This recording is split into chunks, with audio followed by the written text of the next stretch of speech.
Hi guys, magluluto tayo ngayon ng Bizcocho de Philadelphia. Ito yung mga ingredients natin.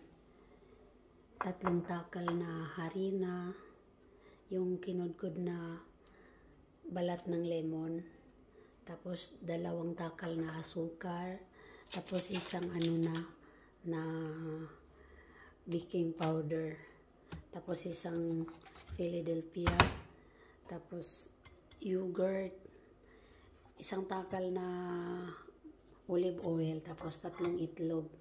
Ito yung mga ingredients natin.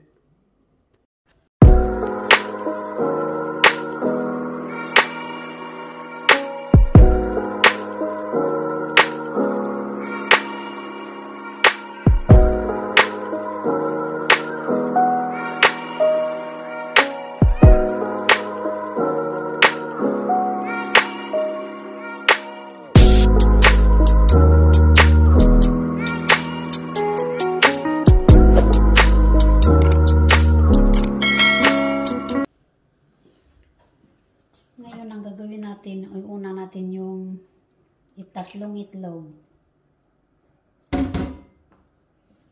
Tapos, 2 takal na asukar. Blend natin.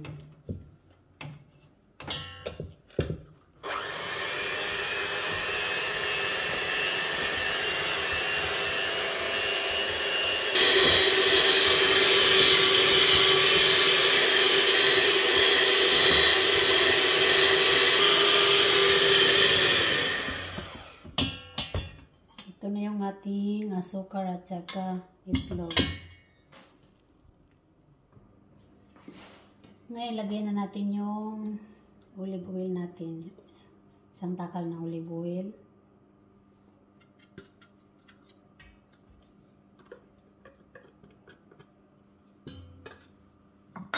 Yung yogurt natin, yung natural.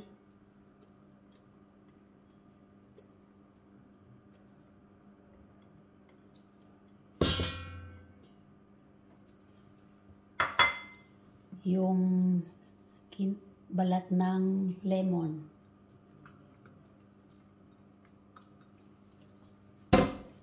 At saka yung ating isang Philadelphia natin. Saan ba yung pagbukas nito? Ayan, i-blend na natin siya.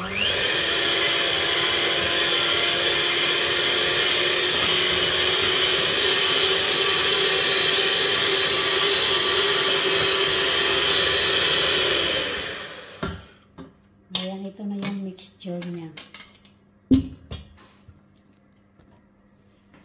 Ngayon, ilagay na natin yung ating harina. Tapos yung ating baking powder.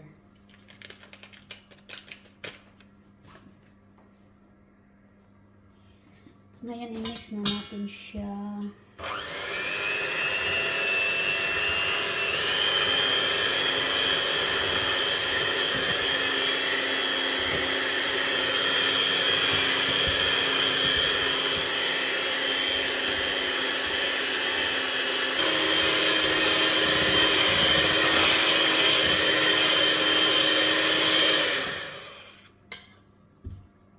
Ayan, ito na yung ating mixture. Tapos na. Ilagay na natin siya sa horno. Ito na yung papel natin. Babasain muna natin. Ito yung papel na papel sa horno. Gupitan natin siya sa gitna.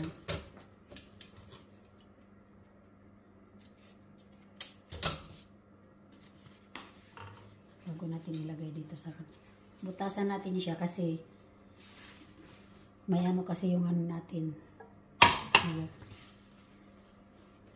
Para siya makapasok. Ayan, nalagay na natin. Lagay na natin itong ating next na